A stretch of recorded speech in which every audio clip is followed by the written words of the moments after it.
the Deputy President of this country, Mheshimiwa Rigathi Gachagua, wageni wote ambao wamekaribishwa, wana Governor wa Nairobi ndugu Sakaja, Cabinet Secretaries wote ambao wamekuja kwa sherehe zetu za leo.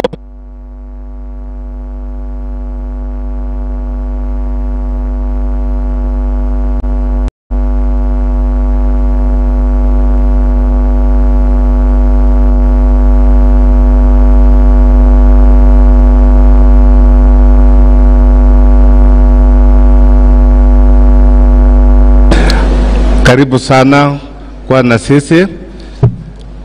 Tumeona Cabinet Secretaries wote, tunaona Mheshimiwa Duale, tunaona Mheshimiwa ndugu Mutua na wote ambao labda sijawaona. Nachukua nafasi kukaribisha nyinyi pia na wajumbe ambao wanawakilisha sehemu zingine katika nchi hii. Wandugu zetu wote, board members wa KOTU ambao wako na sisi hapa, wageni wote walioalikwa, mnakuja kwa wengi na nimewakaribisha nyinyi. Mimi sitakuwa na hotuba ya kusema kwa siku ya leo kwa ajili nafasi hapana iko mzuri na naona hali ya anga pia sio mzuri. So nitataka kuchukua hii nafasi tukaribisha governor wetu wa Nairobi ndugu Sakaja ili aje azungumuze na baadaye aite Sister Jacqueline Mugo ambao tunafanya kazi karibu na yeye sana na amekuja hapa ili atubie wafanyakazi wa katika nchi. Karibu bwana Sakaja.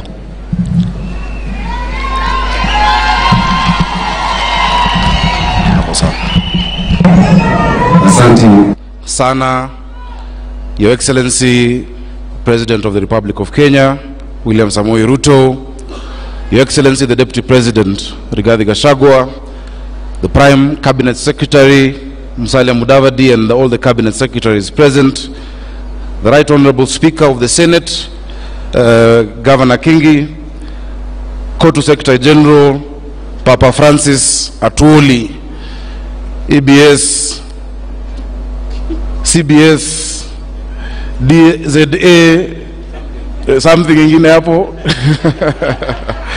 Wabunge ambao wako hapa, Deputy Governor wa Nairobi, Njoroge Mushiri, leaders of the trade unions na wananchi wa Nairobi na wafanyikazi, ya mjambo. Bwana asifiwe. Naomba mniruhusu kwa dakika moja Your Excellency, kwa sababu my Deputy Governor is here, asalimiane tu alafu nizungumze haraka haraka. Njoroge Mushiri, karibu. Your Excellency, the President of the Republic of Kenya, William Samoei Ruto, Your Excellency, the Deputy President, Rigathi Gachagua, the Prime Cabinet Secretary, Musalia Mudavadi, the workers' leadership, and all invited guests. Your Excellency, mine very short, and is to appreciate you for finding time to come and be with us as we celebrate this Labor Day. The workers' movement is an important movement and is a movement that helps us in the production and the transformation of our country. So as you lead us in the bottom-up economic transformation model, this is a key plank in what we wish to deliver. We are happy that you associate with us. I'd also like to appreciate the workers, all the workers, and in particular the workers of Nairobi City County, because they work under very difficult conditions and every day they do their best to deliver for us in the city, the capital city, and for that we thank you. Asanteni sana. Thank you. Asante sana DG. Your Excellency, it's a distinct pleasure and honor, both as the Governor of Nairobi and also as the Chair of the Committee of Labor in the Council of Governors, to welcome you to your first Labor Day celebrations as the President of the Republic of Kenya. Karibu sana, Your Excellency. Your Excellency, ni siku muhimu sana. This is a historic day. Many don't know when Labor Day started. It started in 1886 when we had agitation for the 8-hour workday in Chicago as well as Australia, and created a worldwide movement of laborers. And it's a day that we hold to remember the sacrifices of our workers, the sacrifices that they make every day. I want to particularly honor the sacrifices made by the workers of Nairobi County Government, who toil every day to make sure we have a city of honor, a city of order, a city of dignity, kila siku. And Your Excellency, I'm glad to report that we have honored their work by making sure that they are paid on time, that they get their allowances on time. In the last 8 months, Your Excellency, Nairobi County, every 27th of the month, simu inalia, watu wamepata pesa yao, and I want to thank you because that part of that is because of your support. But beyond that, it is because they as workers have been able to increase our collections. I am happy to report that this year, if you compare January to March 2023, compared to January to March 2022, we have exceeded revenue collection by 673 million shillings, courtesy of the workers of Nairobi. And in the month of April alone, we've collected 800 million, the highest April ever since devolution started. That is courtesy of the workers of Nairobi. Tuwapigie makofi. Your Excellency, yesterday we missed you. Traditionally, every last Sunday of April, there is a service that is held at St. Stephen's, SEK, to pray for the workers. That service is held in a very historic church. And yesterday I took the members through a bit of that history. That church started in what today is Parliament buildings, where the National Assembly sits. But because the colonial government then wanted to build Parliament, the church was moved to Eastlands and became a cathedral that only the Africans could use, because there was real apartheid and segregation. And that was in 1902 when they were moved. But that church, together with the labor movement, have been an integral part of the journey of independence in Kenya, because in the 50s, when the colonialists segregated and divided Kenyans along tribal lines, when the Kikuyus and people from Mount Kenya were moved out of Kaloleni and Makongeni into Bahati, Tom Mboya, a young man in his 20s, a Kanjo worker, decided to agitate. The colonialists murdered Mbotela, a councillor called Tom Mbotela, in what is now Bama Market, 24th of November 1952, just after the state of emergency, to try and bring tribal tensions. It didn't work. The next year, they murdered Ofafa, which is where we get the estate Ofafa Jericho. Because when they murdered him, they came 2 hours later, they burnt down Bama Market. The people stayed calm. The next year, they murdered Ofafa at the same place. The people stayed calm, because they were trying to create a tribal rift by saying these people, Luo councillors, Mbotela and Ofafa, were murdered by Mau Mau. Two men, Jaramogi Oginga Odinga and Tom Mboya, went round Kaloleni Social Hall, Mudhurwa Social Hall, in Makongeni, telling the people from the community to calm down and not to protest and not to cause chaos. Today, Your Excellency, we need Jaramogi Oginga Odinga, we need Tom Mboya to go around again Nairobi, telling the people to calm down, to stay peaceful, not to be divided along tribal lines, and not to enter into any violent action. We need that today just as we needed it back in that day in 1952. Tom Mboya, a great labor leader, if he was to wake up today, I'm sure he would be proud of the labor movement. He would be proud of Francis Atwoli because of the work you have done. And I want to thank you, my own dad, for what you have been to us. Hata kama last year ulikuwa umeenda njia ingine tofauti na sisi, najua uliambia wafanyikazi wanipigie kura. Na nashukuru wafanyikazi kwa sababu mlinipigia kura, but sasa muona Papa Francis Atwoli amerudi ako kwa line na ana support rais wetu William Samoei Ruto. Thank you very much. Your Excellency, very quickly, I know many people who've come here today have experienced the challenge of drainage that we're facing in Nairobi today. A lot of our roads are flooded, a lot of our highways are flooded because of a number of things. Number one, a lot of illegal dumping has been going on in the city. Number 2, Your Excellency, I know some of the works are going on. We have started with Kenha and Kura. We've gotten a contractor on Huru Highway and Wayaki Way to finish the work, because when they did the expressway, ni kama walifikiria watu wa juu peke yao, watu wa chini wakasaulika. So our teams are going down the county, sorting out that challenge of drainage, but we have agreed with the Director General of NEMA. Nairobi is the environment capital of the world. We host UNEP. Paper bags that are plastic and bottles had been banned, but they have come back. In a week, we are going to go into another operation to make sure that plastic paper bags that had been banned, because they are the ones clogging our drainage, are no longer in our markets, are no longer in our supermarkets, because we must keep our city clean. I want to thank you because we've been able now, and towards the end of this week, tunaandika vijana 3,500 ambao watakuja kusaidia kufagia Nairobi na kusafisha. Wale wafanyikazi ambao walikuwa wanafanya hiyo kazi tukiwa watoto ndio bado wanafanya leo. Wamekuwa wachache na wamezeeka. So wiki hii ikienda kuisha, vijana 3,500 na akina mama wataandikwa kazi Nairobi hii, watusaidie na kazi hiyo. Jambo lingine, kwa sababu leo ni siku ya wafanyikazi, na nakushukuru kwa sababu najua kwa taifa lote unafanya. Nairobi tayari tuko na community health promoters ama CHVs 7,460. Your Excellency, kila mwezi tarehe 27 M-Pesa inatingika, wanapata pesa yao bila kuchelewa, na nimeshukuru kwa sababu umesema as a national government unatuongezea 2,000, so wa Nairobi watakuwa wanapata 5,500 tunawalipia NHIF 5,000, tulisema pesa mfukoni. Asante sana. Your Excellency, nikienda kumalizia, nafikiri ni muhimu kusema ya kwamba every Labor Day there is a pronouncement on minimum wage. Sometimes it increases, sometimes it stays stagnant. Whenever you make that announcement, the public sector is always very quick to comply, the public sector. But the private sector, tuko na shida.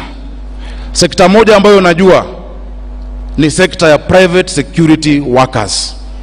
Maaskari wetu. Maaskari wetu ambao wanalala usiku, wanalala mchana ndo usiku wawe kazini, na mara nyingi hata mchana hawalali kwa sababu wanashikilia kazi mbili, wanalipo 4,000, wanalipo 5,000, yet you pronounce minimum wage above 13,000 shillings. Many of these private companies zina charge wenye manyumba 30,000 shillings kwa askari moja, 50,000 shillings kwa askari moja, alafu unalipa mtu 6,000. Kwa uchumi hii, Your Excellency, ni jambo la kusikitisha sana. Tusaidie kwa private security workers. Najua Isaac Andabo wako hapa mahali, ndo yule kukaa wangu ambaye ndio Secretary General. Bado utawatetea, na naomba Your Excellency uwakaribishe siku moja waje State House. Kuna wakati niliwapeleka huko awali, ilikuwa mara ya kwanza tangu Mungu ajenge Kenya askari kuingia State House. State House inalindwa na GSU, na waliingia wakaongea, lakini hajatekelezwa. I know in your government you are going to do something good, because there are 450,000 of them across Kenya, there are 250,000 of them in Nairobi. Ya mwisho ambao ni wafanyikazi wanaumia ni madereva wetu wa Uber, madereva wa Taxify, madereva wa Bolt, hawa madereva wa the digital hailing companies. These companies, because of competition, na tumefanya regulations tayari ambazo ziko kwa Waziri Murkomen, they race to the bottom. Today you will take a taxi from here to the airport na ulipe 600. 90% of the accidents we have is because these drivers have to drive for 22 hours a day to make money. The Competition Authority and the AA of Kenya can come up with a pricing formula. Hiyo kazi tayari tulifanya. It is just to gazette those regulations ili pia kadere aweze kupata kitu. In town we have designated spots for them to pick and drop. Walikuwa wanashikwa. So Excellency, kwa hayo mengi ningependa kumwalika. Asante sana. Amenikumbusha jambo lingine. But Your Excellency, I would like to invite Federation of Kenya Employers, as she comes, please take that point seriously. Those people are suffering. Those drivers are really suffering. We thank you for your support, and allow me to introduce now Jacqueline Mugo, FKE chair. I forgot to mention the area MP, Jalango, is here. Please, Mama, wave to Undo MP wa hapa Lang'ata. Thank you. No.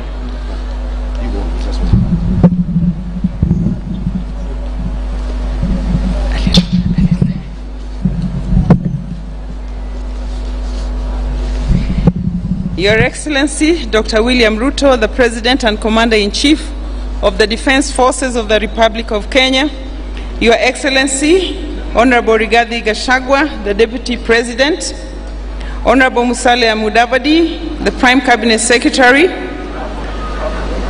our Governor, Johnston Sakaja for Nairobi County, Your Excellencies, the Ambassadors and High Commissioners present, the Cabinet Secretary for Labor and Social Protection, Honorable Florence Bore, Cabinet Secretaries present, the Principal Secretary for Labor and Skills Development, Honorable Geoffrey Kaituko, Principal Secretaries present, Dr. Francis Atwoli, the COTU Secretary General, board members of COTU Kenya, members of the Management Board of the Federation of Kenya Employers, led by our Deputy National President, Michael Macharia, fellow employers and workers, distinguished guests, ladies and gentlemen, hamjambo.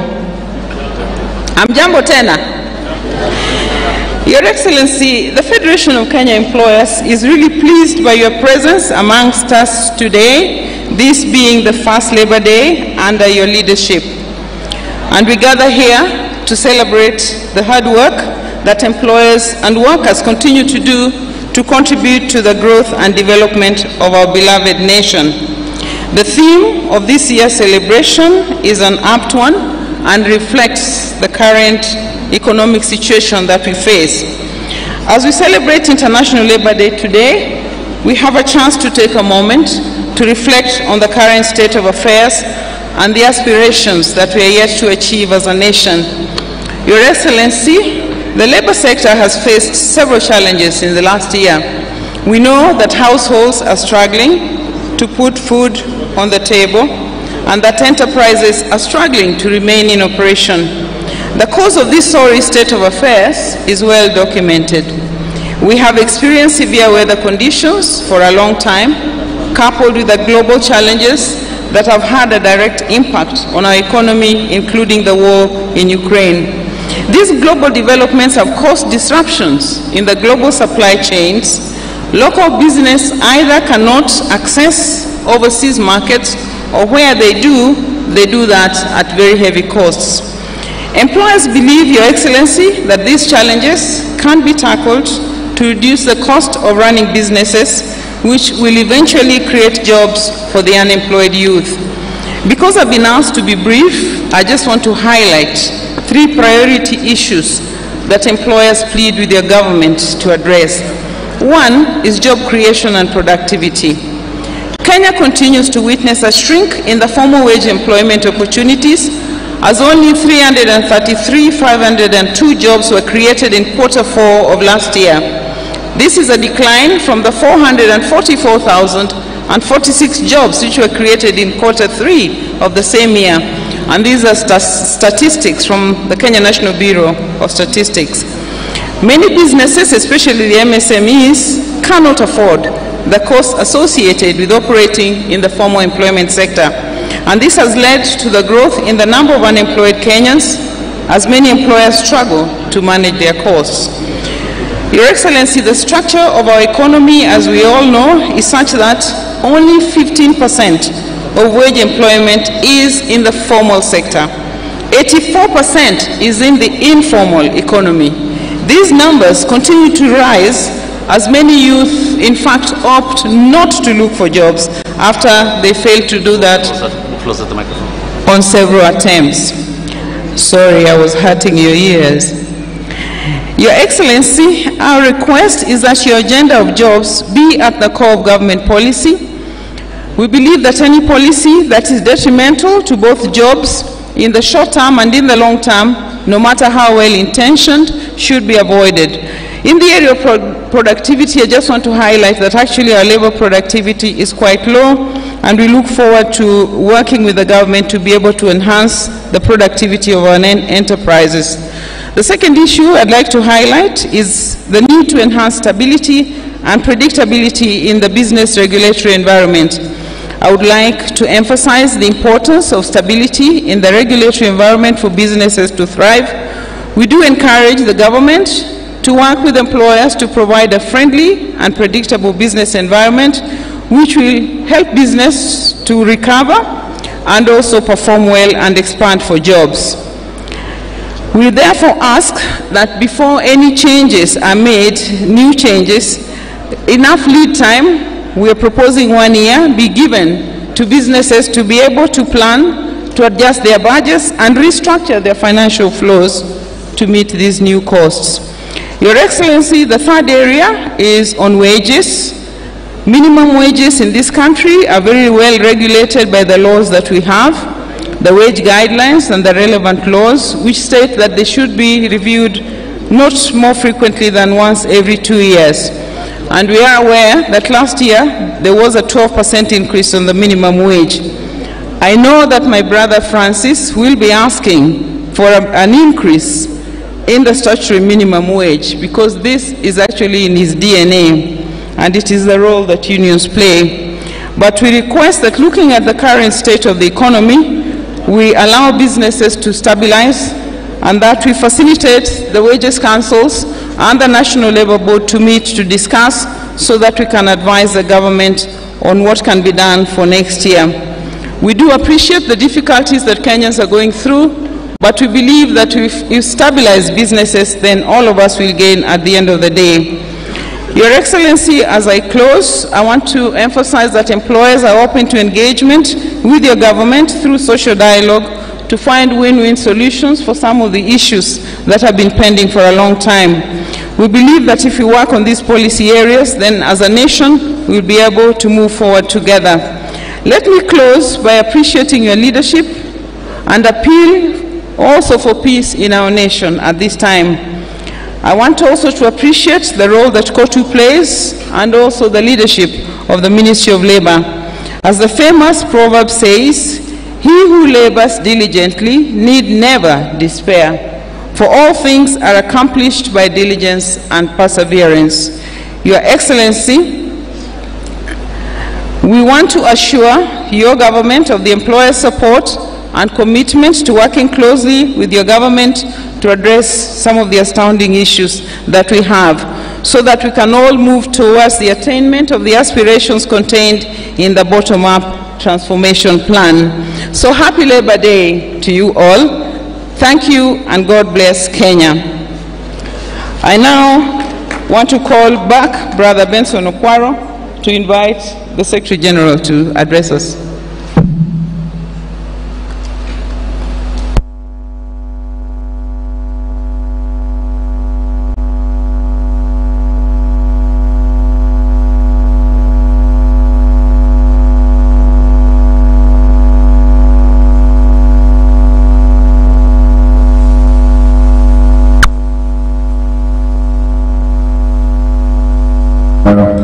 Deliver his remarks and pass the greetings of Kenyan workers. Welcome, Dr.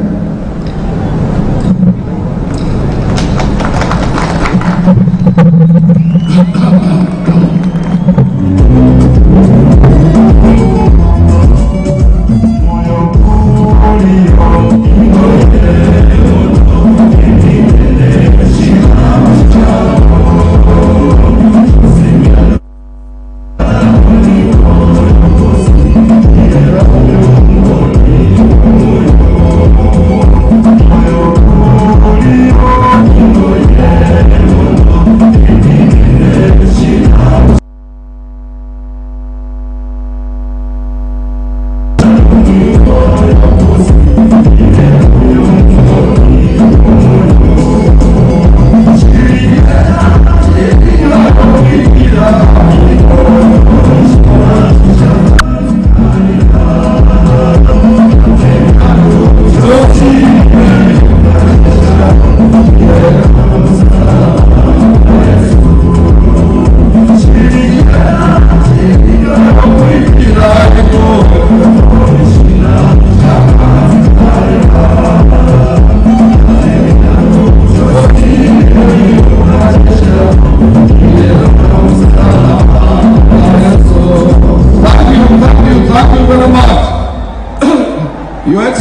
another small hit inasema, hiyo ni wimbo moja sana ilikuwa inapendwa na mama yangu,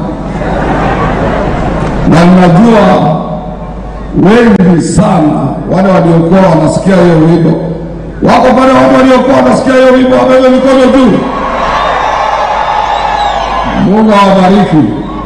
Hii inamaanisha hiyo wimbo ya kwamba hata uwe na nini, uwe na akili ya aina gani, na uwe na pesa za aina gani duniani, hasitaweza kama wewe sio mtu mcha Mungu kukupeleka mbinguni ama kukufaidi. Kwa hivyo ni nini itakayokuzuia kuingia mbinguni?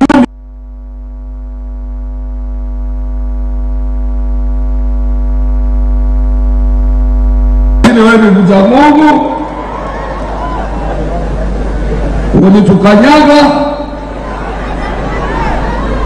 mimi nikiwa mmoja wao masenior campaigners wakati huo,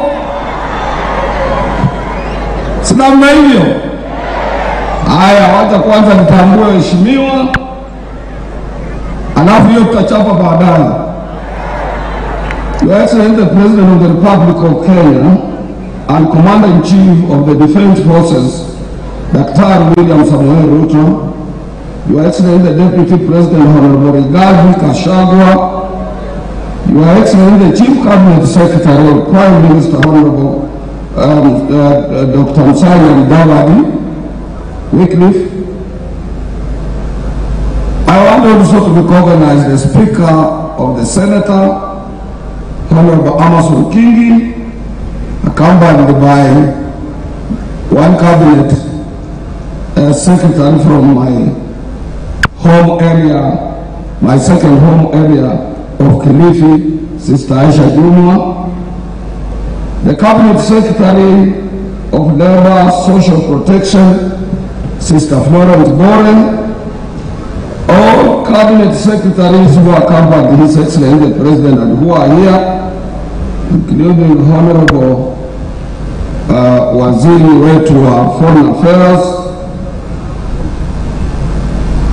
the Principal Secretaries of Labor and Social Protection, Geoffrey Kaituko, other Principal Secretaries present, the Executive Director of the Federation of Kenya Employers, Sister Jacqueline Mugo, the Chairman Labor Committee who is here in Parliament, Brother Muchangi Karemba, waheshimiwa wabunge wote ambao wako hapa na sisi, the Chairman, the ambassadors and high commissioners present, ILO Regional Director for East Africa, Brother Victor Chibebe,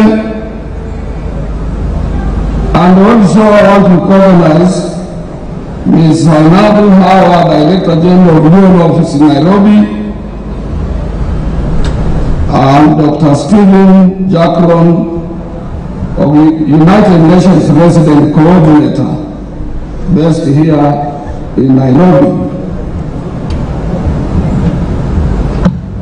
I want also to take this opportunity to recognize the Chairman of the National Social Security Fund, NSSF, Anthony Muiri, the Acting Managing Trustee, National Social Security Fund, Brother David Mwangangi, Chairman, National Health Insurance Fund, Michael Kamau, Engineer, the Acting Chief Executive Officer, National Health Insurance Fund, Brother Samson Kuhara. I want also to recognize the Chairman, National Industrial Training Authority, Dr. Kamal Kashiki, Director General of the Industrial Training Authority, Dr. Stephen Ogenga, the entire court executive board members who are here with me, without also leaving my own wife, my wife, Mary Atuni, is with me here. Other dignitaries present, brothers and sisters, first of all, let me start by Your Excellency taking this important opportunity to very highly thank you for honoring our invitation and accepting to be the chief guest during the 58th Labor Day celebrations, whose theme is Kenyan Workers for Economic Growth, Political Stability and Job Creation. This is the year's theme, Your Excellency.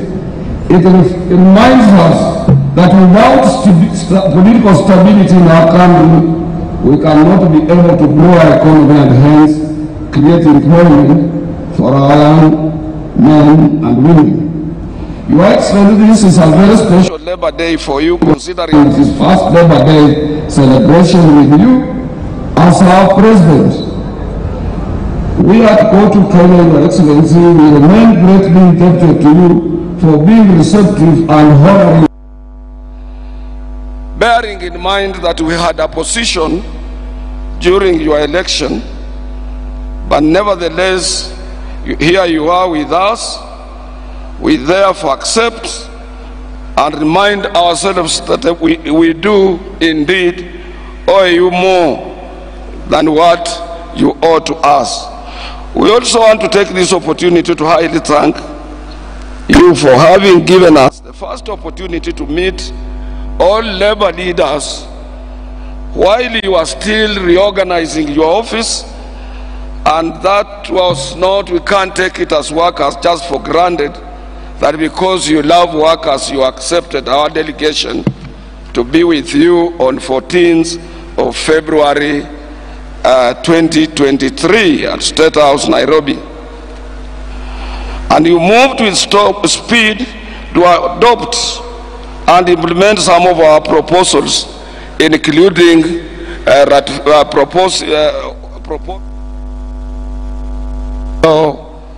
Convention 190 on harassment and violence at work. We are very grateful for that, Your Excellency.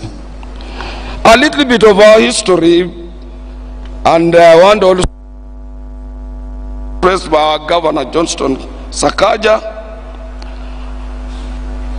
Our governor did narrate a very long history of Eastlands, including Mbotela, where I grew up, and Eastlands being part of the Nairobi and place where workers reside in this republic of ours.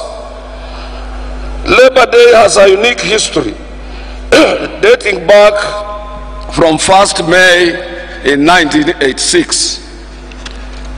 And this is all about strikes and dissatisfaction of workers in their places of work, including here in 1901 when we had a railway workers' strike that led to workers to be part and parcel of the other international workers during those colonial days. And we want also to take this opportunity to thank our founding father, Mzee Jomo Kenyatta, who declared this day, Labor Day, in 1963, immediately after our independence, to be part, Kenya to be part and parcel of the international community in recognizing and also celebrating this wonderful day. Your Excellency, we, for a long time, we want to take this opportunity to thank government, because most of your predecessors have always appeared on this day to commemorate and to join working men and women of our republic in celebrating this wonderful day. Being your first day to be with us, Your Excellency, Kotu Kenya, without any doubt, was amongst the first people, particularly after the Supreme Court accepting your election and affirming it as a President of the Republic of Kenya.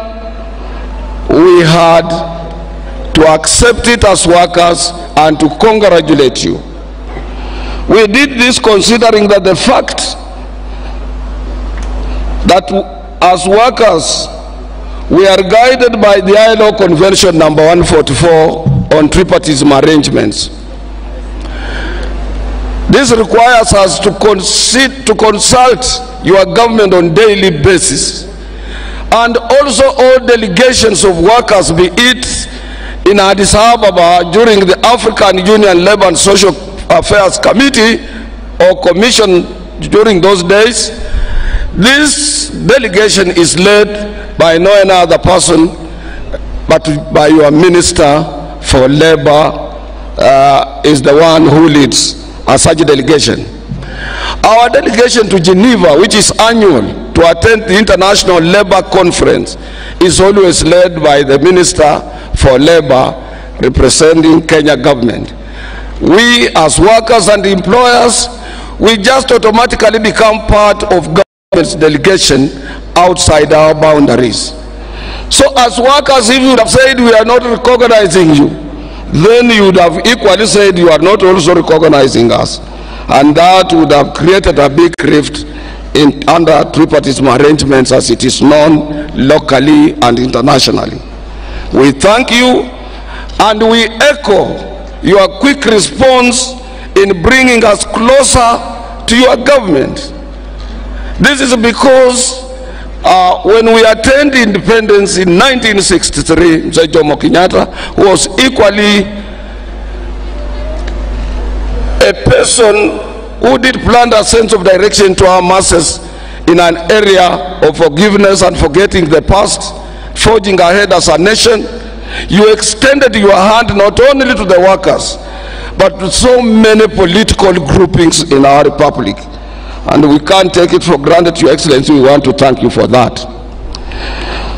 I want also to say something little about NSSF, Your Excellency. You have guided us within a shortest possible time to make us realize that we wasted a lot of time on 200 shillings employers, 200 shillings workers, of which could not be able to assist any retiree after working for 40, 30, 60 years. We are part now and parcel of 6%, and we know for sure that when we exit from what we are doing as employees or members of various trade union organizations, we will be able to benefit out of that in order to avoid the old age poverty. On National Health Insurance Fund, Your Excellency, Kotu Kenya equally thank you for appointing a new chairman and a board of the National Health Insurance Fund. Your Excellency, some of us, we know Engineer Kamau personally.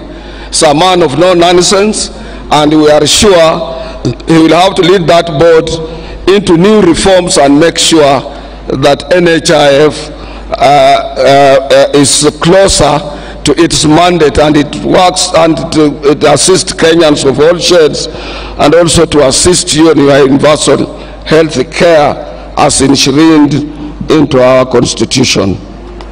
NHIF currently requires, it is in dire need of transformation because of the changing pattern and so many different diseases that are facing our workers everywhere, including cancer, which is so much prevalent in our republic.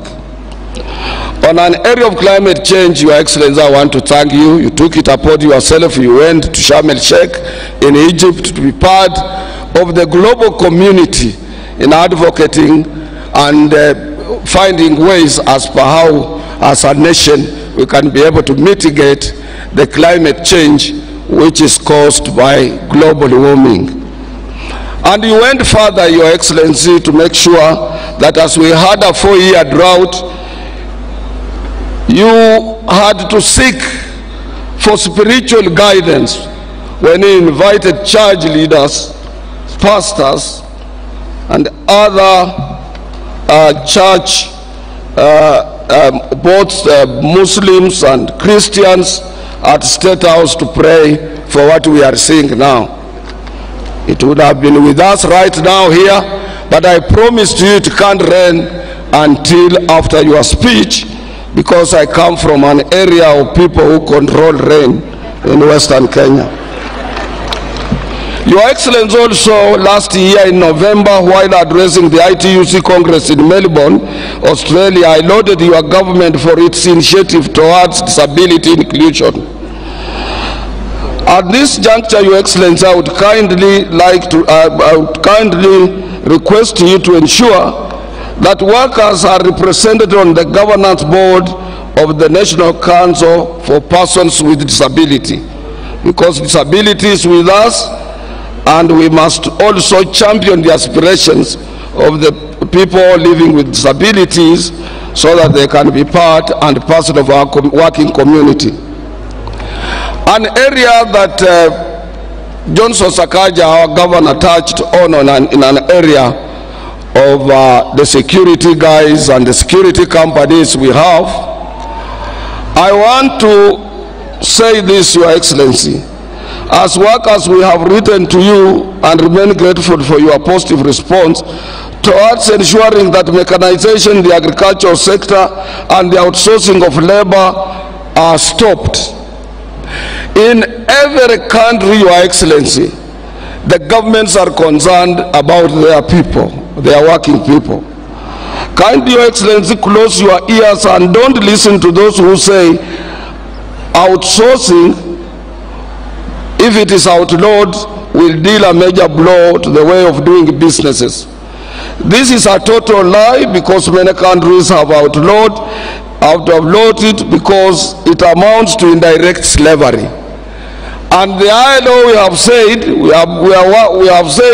that if you outsource, those people outsourced working on your premises remains your responsibility, and you must accept them to have a free and independent negotiations of their CBA.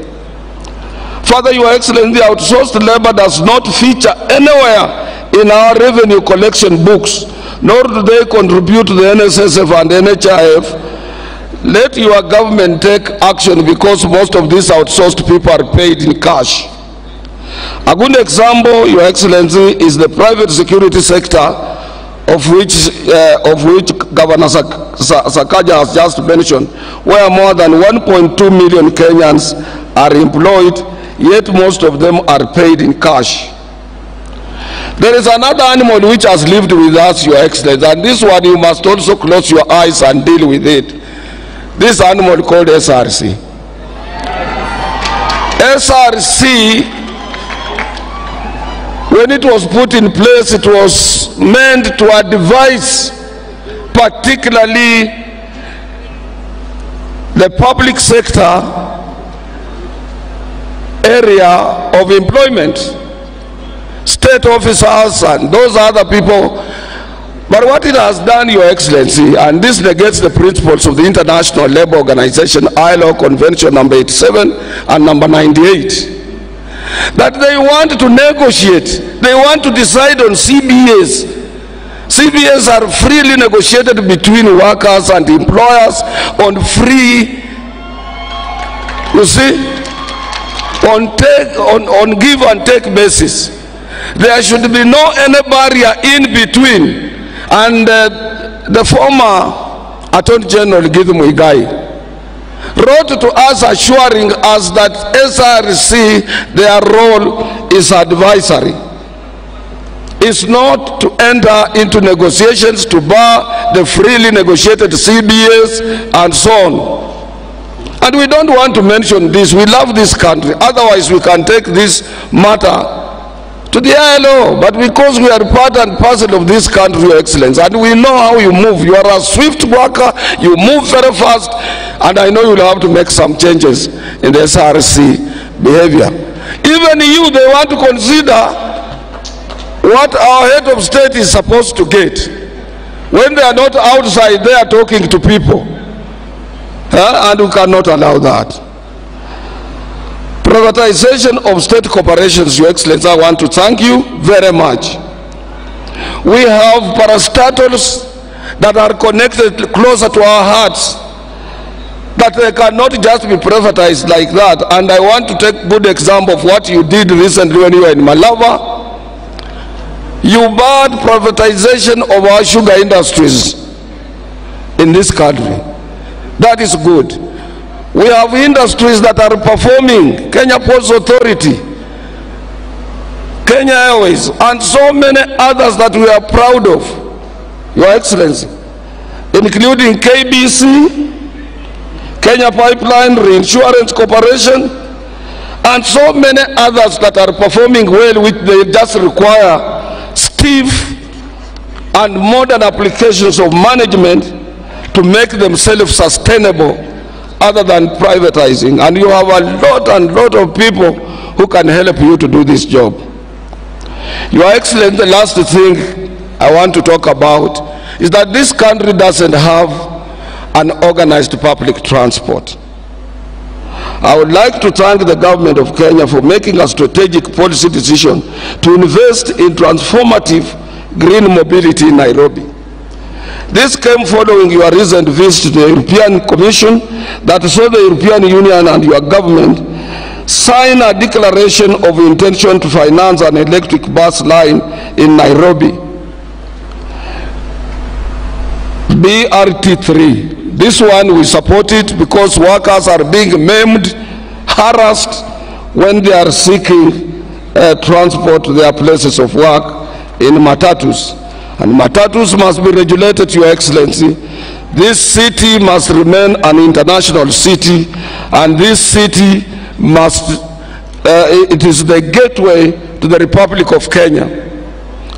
Yesterday when we were in the church, I was reminding the governor of Nairobi that he must make sure he's doing very well in revenue collection, he's paying our members, even doctors he has promised to promote them, but equally we want a clean city.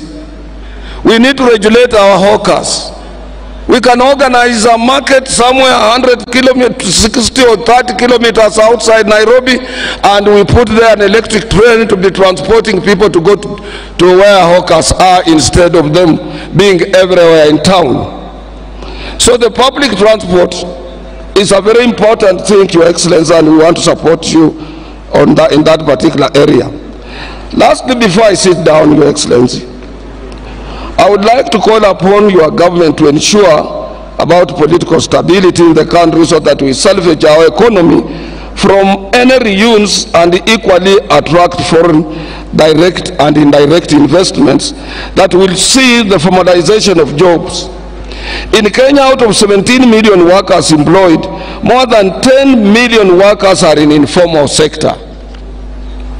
And these workers in informal sector, if they don't access their places of work, they don't have any pay at all. And they are part of us.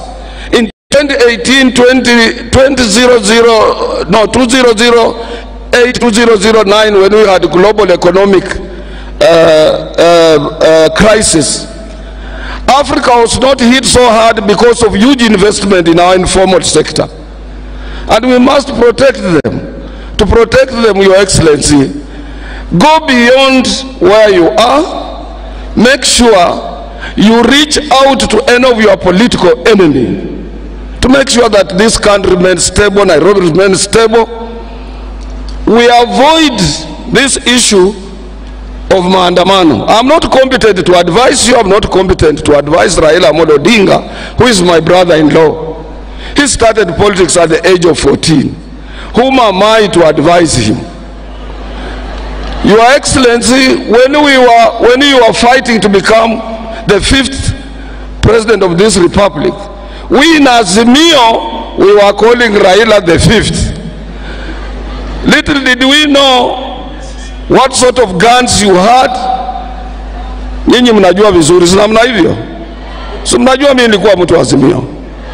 Na nataka kuambia ukweli, na nikisema ukweli watu wanasema wewe atuenda anasema nini? Mimi haja yangu kubwa ni nchi hii.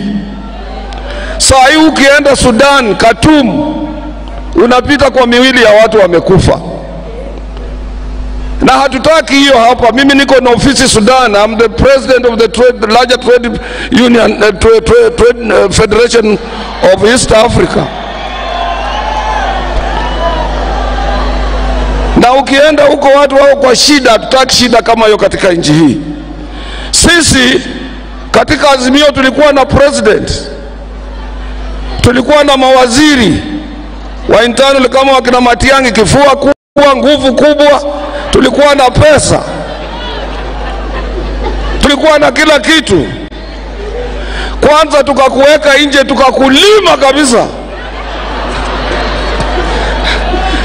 Pale ulitokea ukapita kwa sisi kama watu wamesimama, ama kama lile shamba kwa wale wanaotoka Kitale ama huko Western kubako kuna mashamba ya mahindi ikisha tolewa, ama huko Rift Valley mahindi ikisha tolewa kwa shamba, wachawi huko Western wanakimbia kama kitu kingine.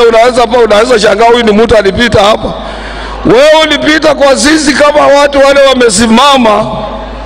Nikajiuliza, hii television inasema ukweli ama ni uongo? Na sisi tulikuwa na AK-47, tulikuwa na pistols, tulikuwa na ile gas canisters, tulikuwa na grenade ile ya kutupa na inamaliza watu, tulikuwa na uwezo, na tulikuwa na ukapita kwa sisi na wewe ukuwa na hizo vitu.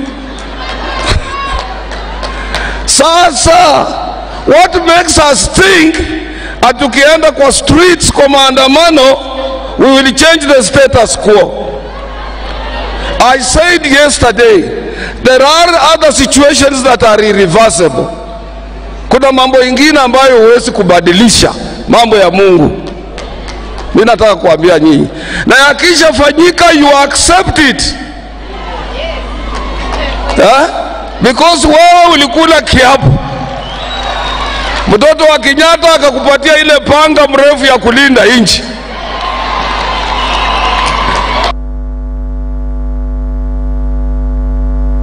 Hii mambo ya Jubilee, labda hii election ilikuwa namna gani? Baba, angalia hapa.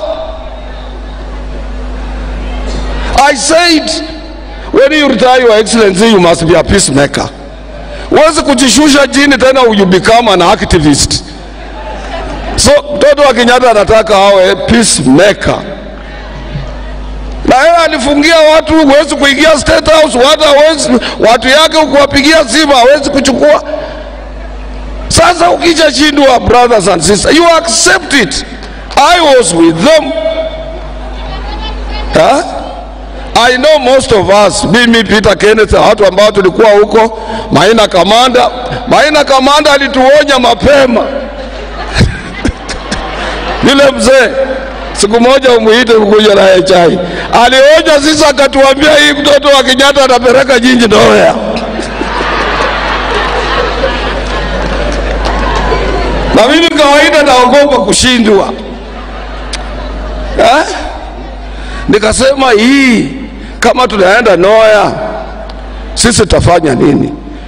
Nikajikonsoli mwenyewe nikasema hapana, lakini Mudavadi yuko huko.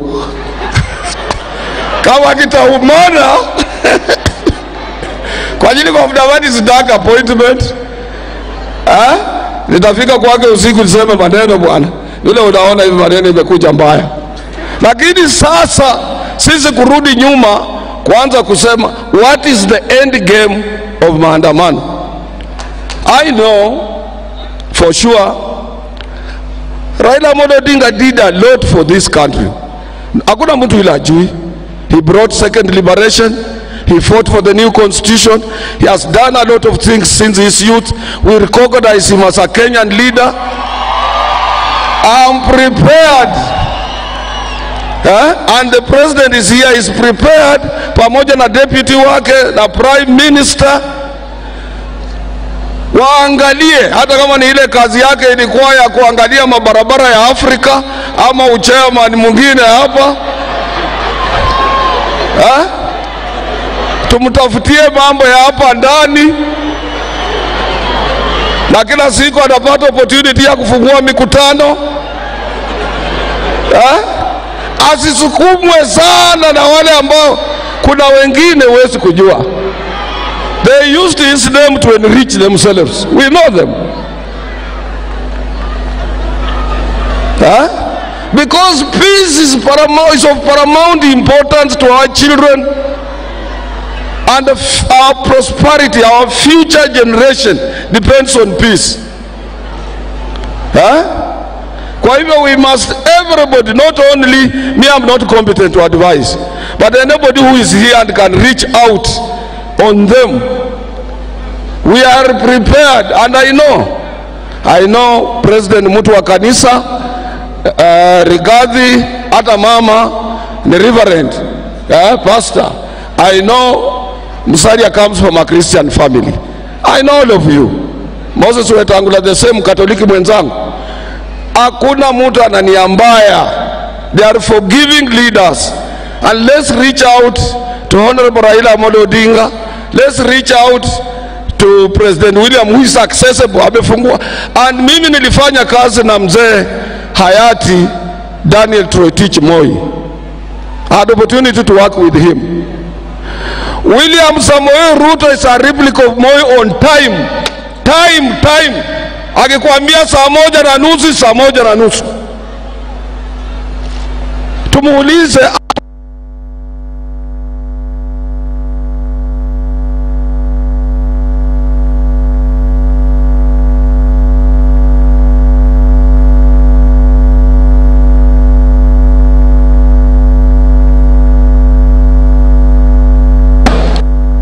I know him. Hatutaka awe kwa mstari ya mbele waseme yeye ndiye anatoa mabunduki kupiga watu, yeye anafanya nini. It's a clean man, I know his heart. We must reach out to leaders so that we reduce tension between police and the citizens of this country. Workers want to access their places of work peacefully. Mimi sasa ni mzee. Mimi sio kijana, hata kama mnaona Mary bibi yangu ni myangu. Mary kazi yake kwangu ni kuangalia socks nimevaa namna gani, shati yangu iko sawa sawa, saa ya kumeza dawa ikifika ni saa ngapi, yeye anaweka hiyo diary. Because tukiandika mtu mwingine tuseme ni personal assistant atatuibia. Nikitaka kwenda Ulaya na niambia ndege yako ni safulani, gate ile unapitia ni hii tikiti iko sasa, mzee hii boarding pass umebeba ni ya mwaka jana, hii ndio ya leo, hiyo ndio kazi ya Mary. Huyu nataka kushukuru nyinyi na niwaambie ni lazima to support His Excellency the President for the purpose. You are at end game, hakuna njia my friend. Juzi umeappoint mkubwa wa majeshi, uliappoint Inspector General, umeappoint cabinet. Mtu kukutoa ni shida, atakutana na bunduki mbali sana. So let's not dwell on impossibilities, things that cannot happen. Let's accept as you lose, as one day for us who have lost some of our loved ones. Unaweza kufikiria kama amelala ataamuka. Hataamuka. It is better to come on terms you have lost your loved one. And then you can't get into stress and depression and hence death. Ama kubadilisha jua kutoka mashariki kuendelea magharibi. It's not easy. Let's accept. Mimi ndio nilisema miti ikatwe. Miti ilikatwa Sugoi. Mimi nilikuwa kwa ndoto zangu tu.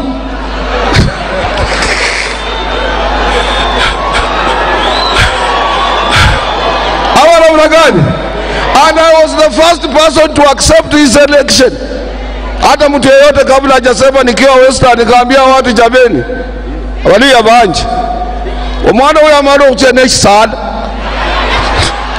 Nikasema huyu kijana ameenda na kiti, na ni lazima tukubali hiyo, na ni lazima mjue sasa from today, ingawa Musalia walimfanya the spokesperson of our community 2016 December 31st, it has now been entrenched and we must accept that. Watu wakaniambia basi uambie Oparanya muende polepole kidogo sasa. Maneno imebadili. So Your Excellency, I don't want to tie you with words, but what I'm appealing to Kenyans is that tomorrow wamesema itakuwa maandamano. Workers, let us not participate. Sisi ni watu wa mshahara. Ukikosa kufika kazini, unaweza futwa kazi, mambo yote inaweza kuwa mabaya. Hiyo huwezi kutetea mtu kwa ajili alikuwa kwa maandamano. There is nothing you can gain. We have a constituency to protect. Employers and workers, we must protect our constituencies. We must support His Excellency the President to support economic growth so that we can be able to grow economy and employ thousands and thousands of young men ambao wanatoka kwa shule. Lastly, Your Excellency,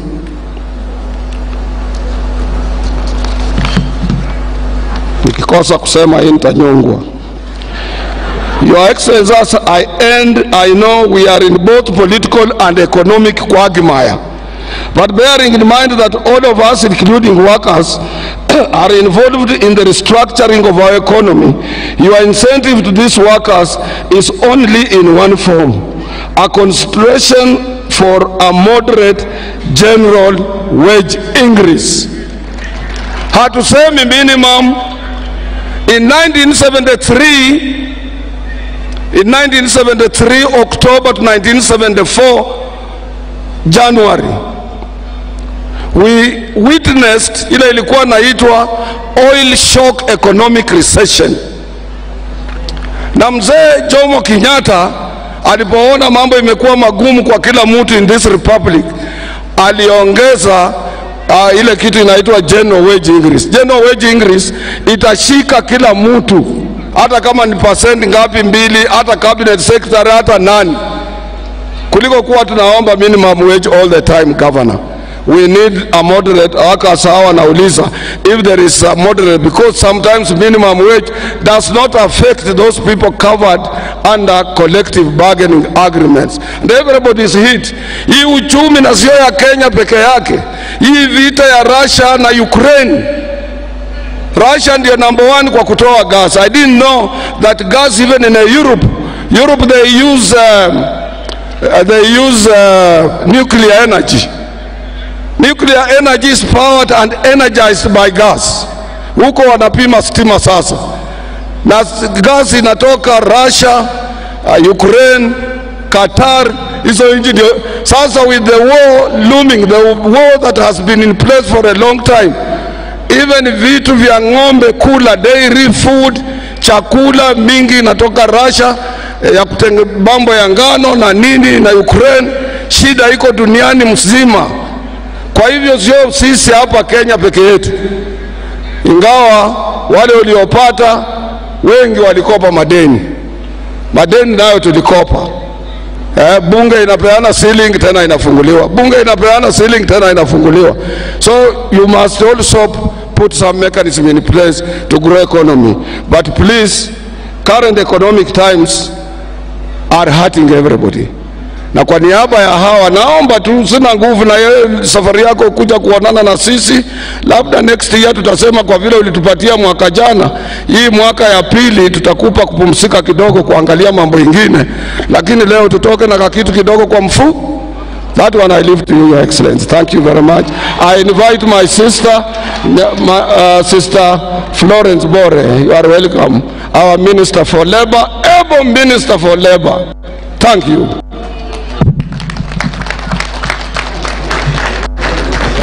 Thank you, Brother Otuoli.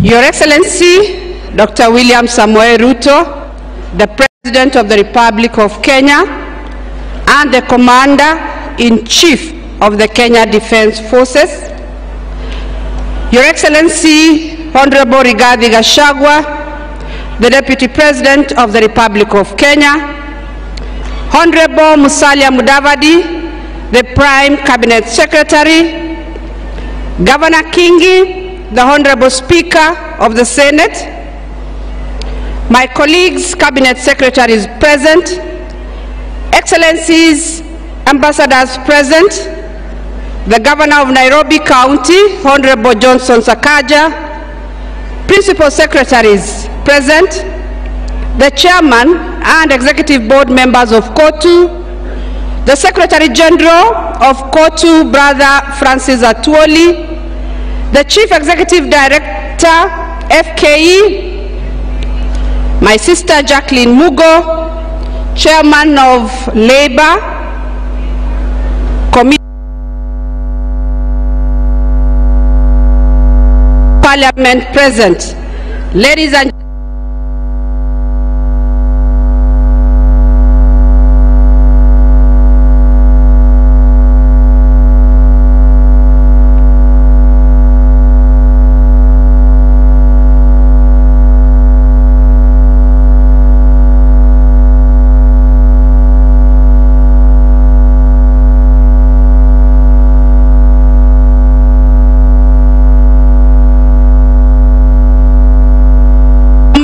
wafanyikazi wenzangu.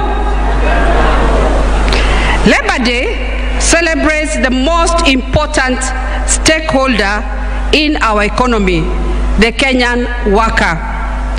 On this day, we reflect on the condition of the Kenyan worker, their environment, their benefits, and their future. On this day, we celebrate the immeasurable contribution of every shop floor across the country to the economic growth of our nation. We applaud the hard and diligent work that keeps production lines moving, markets stocked, and our economy ticking. We also appreciate the principle of tripartism and social dialogue in the labor sector between employers, workers' organizations, and government. This engagement guarantees industrial peace and harmony, which is necessary for the growth of sustainable enterprises, decent jobs, and economic growth.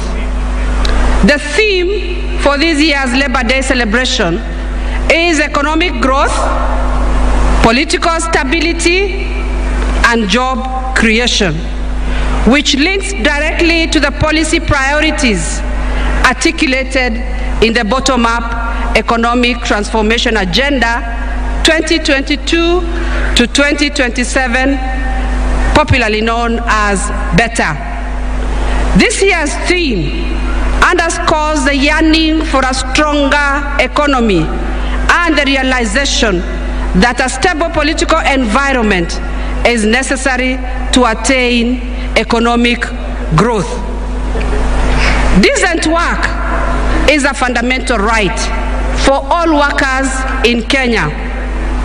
And by that, we mean that work has the following attributes: safe working conditions, fair wages, and access to social protection. The International Labour Organization ILO, the Central Organization of Trade Unions Kenya KOTU, and the Federation of Kenya Employers FKE implemented the Third Generation Decent Work Country Program 2021 to 2024, which is anchored on human capital development, sustainable economic growth, social dialogue, and tripartism. Through our various technical departments and semi-autonomous agencies, we have aligned our activities and programs to help achieve decent work opportunities for all, and also ensured that the marginalized groups are empowered to participate meaningfully and productively in economic development. Your Excellency, many Kenyans are seeking jobs abroad, and we are proud as a ministry to note that income from diaspora remittances has outpaced receipts from traditional exports of coffee, tea, and tourism, and stands at approximately 400 billion annually. The ministry has taken several initiatives to facilitate the seamless migration of Kenyans to destinations. These include: 1. Negotiation of bilateral labor agreements with 10 countries in the Middle East, Europe, America, and Asia. Number 2 is restructuring of the pre-departure training curricula to integrate additional modules reflecting the needs of major destination countries. 3 is tighter regulation of recruitment agencies and training institutions to ensure ethical recruitment practices and quality training, respectively. Number 4 is strengthening coordination mechanisms among ministries, departments, and agencies engaged in labor migration value chain. And finally, the review of laws and policies to align them with emerging labor migration priorities. Your Excellency, we have deployed the inspection mandate of the ministry to ensure workers' rights to decent wages, safe and healthy working environments are realized. We have recorded 9,600 labor and 15,000 safety and health workplace inspections from 1st April 2022 to 31st March 2023. Further, the Department of Labor successfully mediated 16,240 labor disputes from 1st of April 2022 to 31st March 2023, resulting into payments of 82,918,457 directly to the claimants. Despite this good work, the country continues to experience a spate of industrial action in a number of sectors, particularly in the public sector, and many economic disputes still continue to find their way into the labor courts. Your Excellency, over time we have noted that a significant percentage of the disputes relate to disagreements between workers and employers on the rate of compensation and remuneration that workers should receive for work done. Many employers, both in the public and the private sector, rely on insufficient tools and mechanisms for determining and compensating labor, which in most cases does not account for worker and farm productivity as one of the parameters for wage determination. To address this problem, the Ministry of Labor has developed a draft wages and remuneration policy for consideration and adoption. This policy champions a fair, equitable, and dynamic mechanism for determination and compensation of wages to all workers in the country that takes into account all necessary parameters, including productivity indices.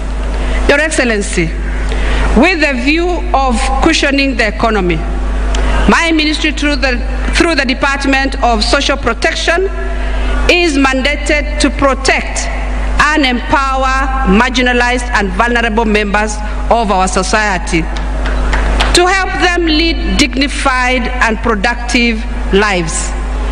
The department continues to implement various social assistance programs in the forms of cash transfer targeting the orphans, the vulnerable children, the older persons, persons with disability, and the Inua Jamii program.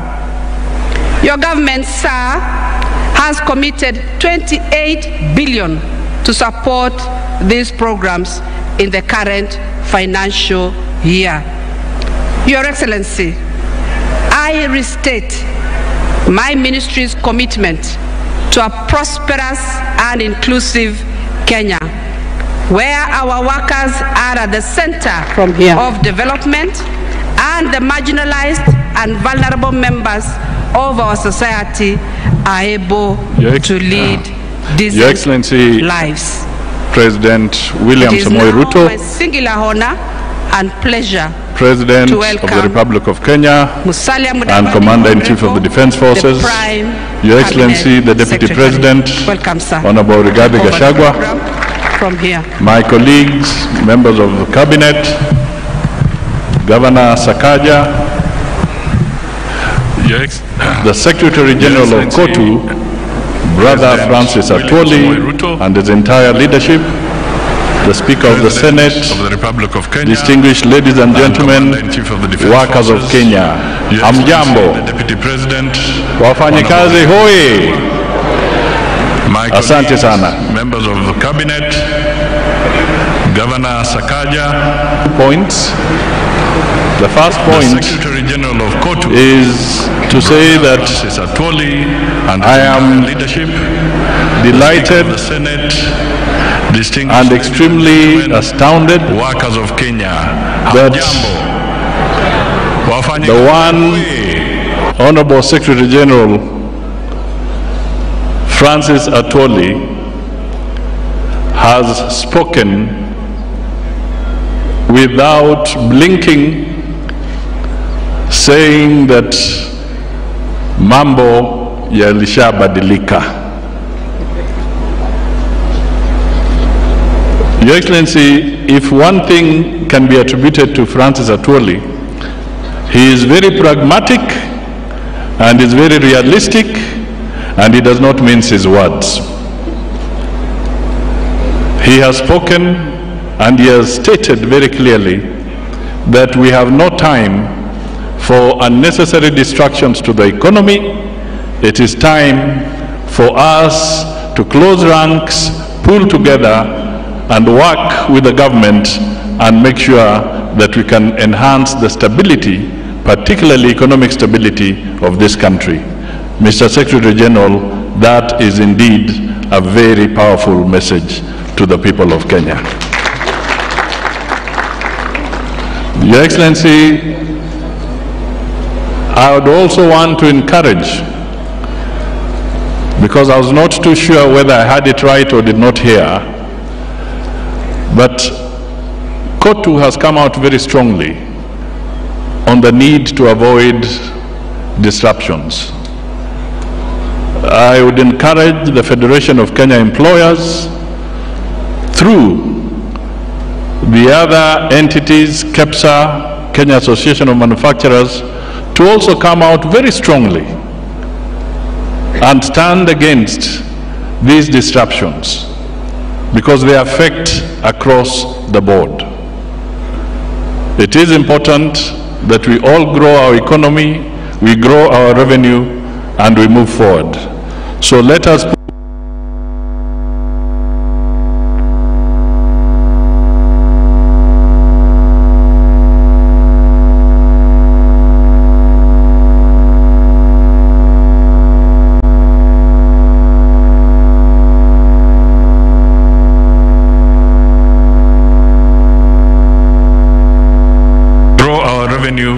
and we move forward.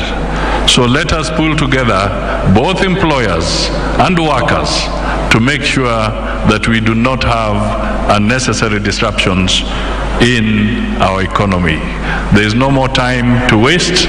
We have to work hard and we have to move forward. Your Excellency, it is now my pleasure to request the Deputy President, Honorable Rigathi Gachagua, to come forward, make his remarks, and then invite you. But Your Excellency, the symbolism of your being here should not be taken for granted. Sasa ni wakati mgumu kwa mambo ya kiuchumi, na President amejitokeza kuja hapa kujiunga na wafanyikazi wote wa taifa letu la Kenya wakati wako kwa hali ngumu. the difficult time, you have come forward to stand with the workers of Kenya. That cannot be taken for granted, because it is not an easy time. We are going through challenges, but that gesture is a very strong signal that even in moments of difficulty, you shall come forward and stand with the people of Kenya. Bwana Deputy President, nafasi ni yako, umkaribishe Rais. Asante.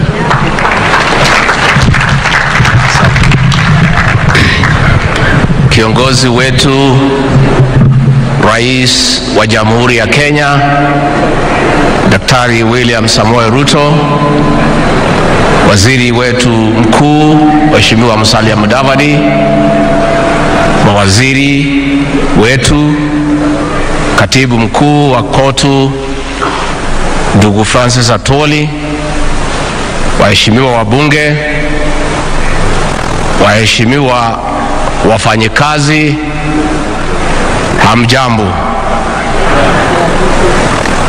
Nimesema waheshimiwa wafanyikazi kwa sababu nyinyi pia ni waheshimiwa. Hata kama nyinyi mumeajiriwa, pia mnapatanga nafasi kila baada ya miaka 5 kuajiri wengine. Na huyu rais wetu William Ruto na mimi, ni nyinyi mmetuajiri, nyinyi ndio watajiri wetu, na kwa hivyo nyinyi ni waheshimiwa. Your Excellency, we thank you for getting time to come and have a conversation with the Kenyan workers, who are the greatest pillar for our economic development. Your Excellency, you inherited the leadership of this country at a difficult time, when the economy of this great nation was in a very difficult place. And Your Excellency, we want to thank you for the great efforts that you have put to restore the Kenyan economy, and we are glad that there are signs of recovery. Your Excellency, the workers here today and elsewhere in the country are greatly part of the hustler nation, and they have felt in a very big way the weight of the cost of living. Your Excellency, through prudent management and well thought out interventions, you have successfully brought down the cost of unga from an all-time high of 230 shillings to slightly above 150. Your Excellency, that and other interventions, it is true, it is in between 150, 170, depending on where you buy. Na tutaendelea naye. Your Excellency, as we proceed, we want to urge you to continue putting into place pragmatic interventions, and we thank God for the rains, and through the interventions you have made of subsidizing the cost of production, through availing fertilizer at reasonable prices. With these rains, we have no doubt before the end of the year, the prices of food commodities will go down. Finally, Your Excellency, all these things are not possible if there is no political stability. Na mzee Atwoli, ningetaka kuhakikishia kwamba our president has done everything possible to reach out and to encourage dialogue. When the Azimio group reached out to our president and said they want to be given an opportunity to leave the streets and get engaged in bipartisan discussions, the president readily agreed because he was very magnanimous and he provided leadership with this country. Those of us who work closely with him, some of us who have a different idea, but the president persuaded us that it is useful to give dialogue a chance. The Azimio people have been given a chance, but they have instead decided to go back to the streets. What they must know, because I saw them pen a letter yesterday, saying that the president should allow them to go to the streets. President William Ruto on 13th of September took the Bible before God and the people of Kenya and swore to protect and uphold the Constitution. One of his responsibilities in upholding the Constitution is to protect life and property. The several times the Azimio people are in the streets, there was no demonstration. They must understand that the president has a constitutional duty to protect life and property. And asking the president to look the other way as people destroy people's property is asking him to violate the constitution, which he cannot agree. Na ndivyo tunauliza hawa kesho waende wafanye vile wanataka, lakini tungeuliza huyu mzee kwa heshima awache kusumbua hawa mahasala ya Eastlands na Southlands. Hawa mahasala hawajui pahali sava iko, kwa hivyo hakuna haja kwenda kuhangaisha hao na kuharibu mali yao na kuwazuia kwenda kazini. Kama wako na shida na William Ruto president wetu, si wanajua pahali yako pale State House, waelekee hapo, watafute grupu nyingine ielekee kwangu, grupu nyingine ielekee kwa Aden Duale pale DOD, si nyingine naweza elekea kwa Kidiki pale Harambee House. Iko haja gani ya kusumbua na nchi mahasla? Wanatafuta riziki yao, wanatafuta unga, wanatafuta vile watasomesha watoto wao. And Bwana Francis Atwoli, those people are not sincere, because if they were sincere, they would have demonstrated then when unga was at 230, and they didn't. That is when they would have done it. So they are not sincere. And if the issues they are raising are with President William Ruto, they should go to State House and face him there, instead of going kuangaisha watu ya kawaida mahasala ya Kenya. And finally, Bwana Atwoli, I want to congratulate you for your leadership and pragmatism. This celebration, Your Excellency, is one of a difference. The labor celebration last year, there was not any discussion about workers. The whole ceremony from the beginning to the end was discussing William Samoei Ruto. But today it is one of a difference. We are discussing the issues of the Kenyan workers. And that is why we want to say, Bwana Atwoli, you have shown pragmatism and leadership. Where you had another president in mind, ulikuwa unasema huyu hawezi, hata ulikuwa umesema akishindwa atafute miti ya kujinyonga. But siku ameshinda, you have done the right thing. You have shown you are a Democrat and you have respected the will of the people. And that is the way it should be. So I want to urge you with respect, hao marafiki yako uwatafute pale kwako Kitengela. Tulikuwa tunakufuatilia mkikaa na hawa, uandalie chakula na ile vitu mlikuwa mnakunywa na hawa na ile muziki ya Lingala. Mkishamaliza uwaambie maneno ya kwamba uchaguzi uliisha na rais wa Kenya ni William Samoei, na hiyo ndio ukweli. They should stop living in denial. Hata wakivaa sufuria kwa kichwa, rais wa Kenya ni William Samoei Ruto. Hata wakisema nini, hata wakimtukana, yeye ndiye rais wa Kenya. Na wewe Bwana mzee Atwoli, kwa sababu wewe umeelewa maneno, wewe ni mzee waite. Wakiburudika pale, wakichapa 1, 2, 3, watasikia maneno.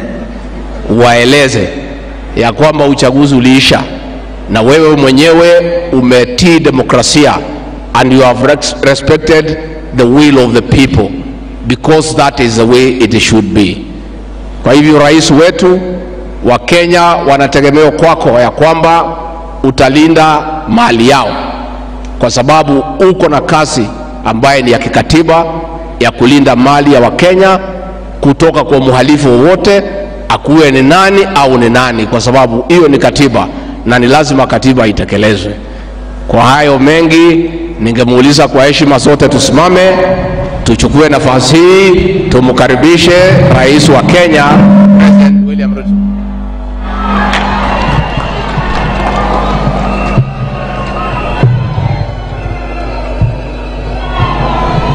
Wafanyikazi wa Kenya hoye! Bwana Yesu asifiwe.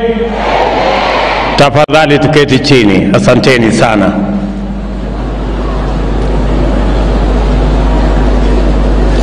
Kwanza mimi nataka nichukue nafasi hii kwa heshima kubwa katika siku hii ya Labor Day tarehe 1 mwezi wa 5 2023 kuwashukuru wafanyikazi wote wa Kenya na vile vile kuwapongeza wafanyikazi wote wa taifa letu la Kenya nikisema Happy Labor Day. Nichukue nafasi hii kuwashukuru ninyi na Wakenya wote kwamba mwaka uliopita tarehe 9 mwezi wa 8 sote tulienda kwa uchaguzi, tukachaguana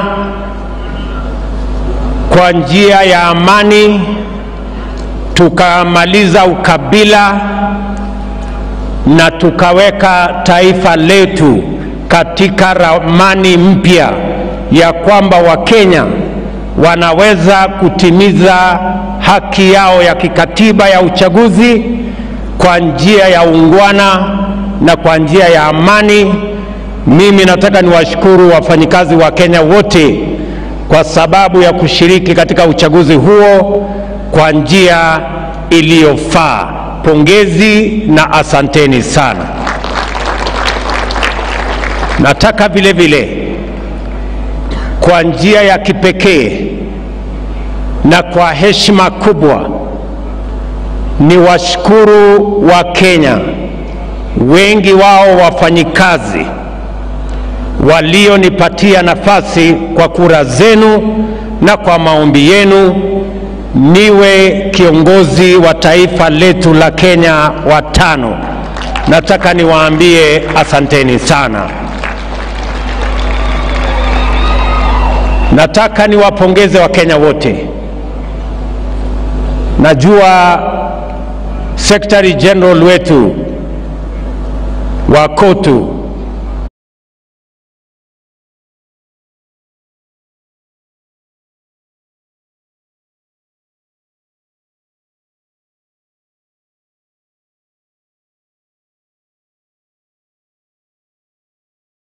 walipiga kura kwa upande wa Azimio.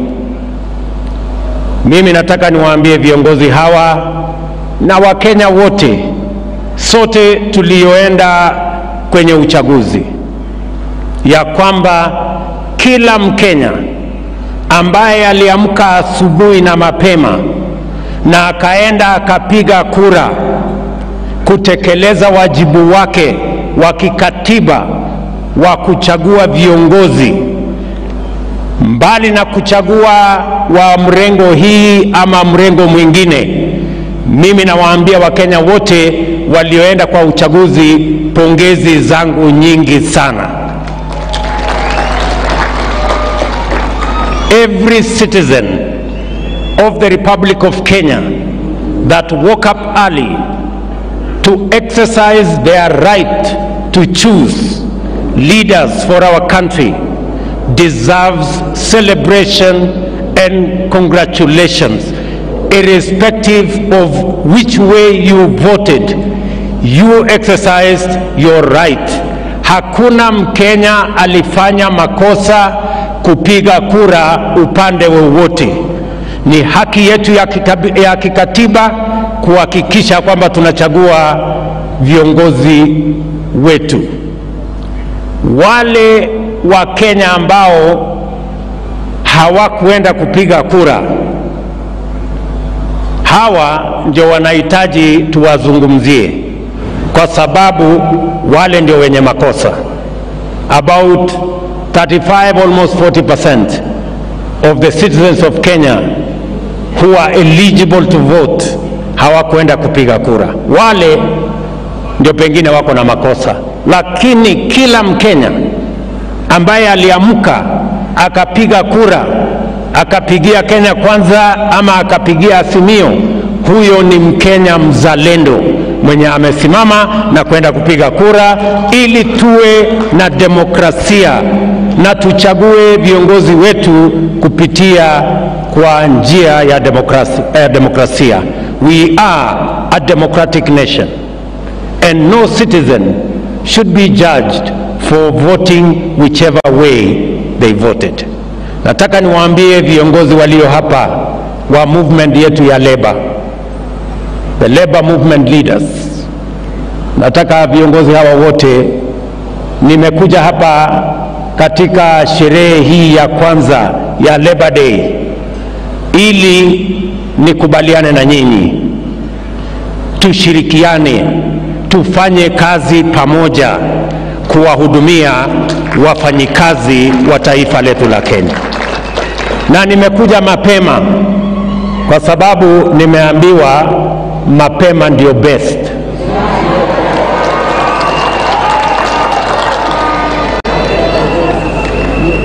Najua wengi wenu mulinilima sana. Mimi nataka niwaambie, Waswahili wanasema yaliyopita si ndwele. Jameni, tushirikiane, tufanye kazi pamoja. Mimi niko tayari kushirikiana na nyinyi pamoja, tujumuike kushughulika na mahitaji na matakwa na yale mambo ambayo yatafaa wafanyikazi wa taifa letu la Kenya. I want to ask respectfully all the labor leaders in our republic wasimame. Tafadhali, waheshimiwa wasimameni. Tuwapigie makofi hao wadogo wote. Mimi niko tayari kufanya kazi na wao. Karibuni my friends, let's work together. Sawa sawa. Msikuwe tena na baridi kwamba huyu mtu tulimlima pengine hako na maneno na sisi. Mimi sina maneno na mtu. Nyinyi mlitekeleza wajibu wenu wa kikatiba, kupiga mahali kura mlipiga. Ile ime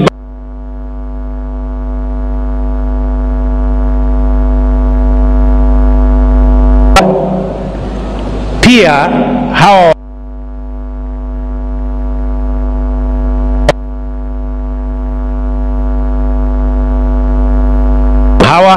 na mimi pia nimechaguliwa na hawa. Sisi wote ni wafanyikazi ya wananchi wa taifa la Kenya. Tushirikiane. Nataka niwaambie wafanyikazi wa taifa, hatuna gold,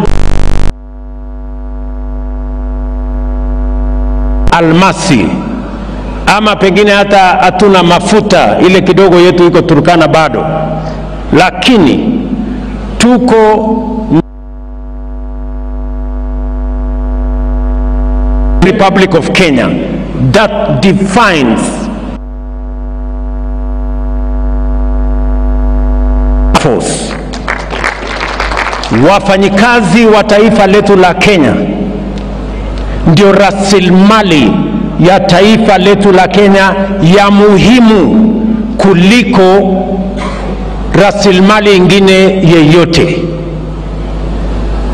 The Kenyan workforce is what will shape the destiny of our country. Na kwa sababu hiyo, kwa sababu the Kenyan labor force is that important to the development of our country, we must look after it, we must work for it, and we must make it possible for it to grow, expand and flourish. Ni jukumu letu kuhakikisha ya kwamba Wakenya wanapata nafasi ya kutosha kupata ajira, ndio wachangie katika kupeleka taifa letu la Kenya katika kiwango kipya. Nasema hivyo kwa sababu hata katika mazungumzo tulioenda kwa Wakenya wakati tulikuwa katika msururu wa mambo ya uchaguzi, kati ya mambo mengi tulioambiwa na Wakenya yanahusikana na wafanyikazi wa taifa letu. Na ndio sababu hiyo manifesto yetu, the bottom-up economic transformation agenda manifesto, is front, back, sides and center about the Kenyan people and the Kenyan workforce. Na ndio mimi nataka niseme hivi, katika mpango wetu we need to expand, to grow and to develop the Kenyan workforce, because that is the jewel of the resources we have in the Republic of Kenya. Na ndio sababu hiyo nataka kusema mambo masita ya muhimu ambayo tunapanga kama serikali kuhakikisha ya kwamba tuko na wafanyikazi na wanafanya kazi katika mazingira na katika hali ambayo wako na usaidizi wa kuchangia katika kupeleka taifa letu la Kenya mbele. Jambo la kwanza, tumesema tunaweka mpango maalum katika sekta ya kilimo, kwa sababu pale katika sekta ya kilimo ndio inazalisha nafasi nyingi za ajira katika taifa letu la Kenya.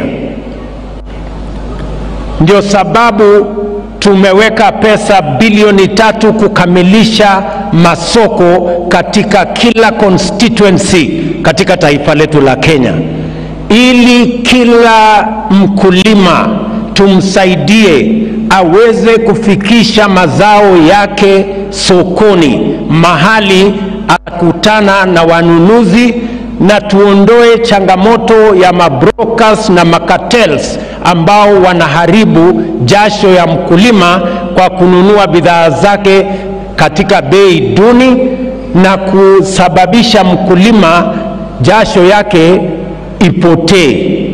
The reason why we are going to expand markets in all our constituencies, we have agreed with county governments on agricultural aggregation and industrial parks in every county, where we are going to spend as national government. County governments will spend equally 5 billion shillings so that we can aggregate our agricultural produce and give real value to our farmers,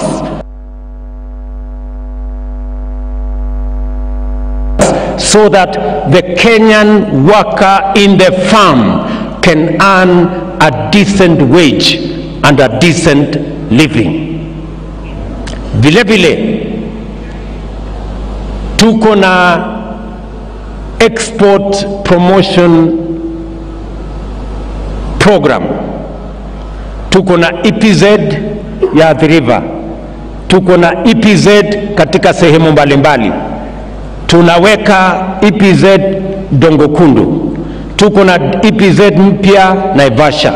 Tunaanzisha special economic zones zingine 5 katika taifa letu la Kenya, katika nia na mpango yetu ya kuzalisha ajira 200,000 kila mwaka kupitia our special economic zones and our export economic zones, kwa sababu tunataka kuhakikisha kwamba wale wafanyikazi wanafanya kazi katika our export zones and our special economic zones wanaongezeka, na pia tuongeze sehemu yetu ya export ya bidhaa zinatotoka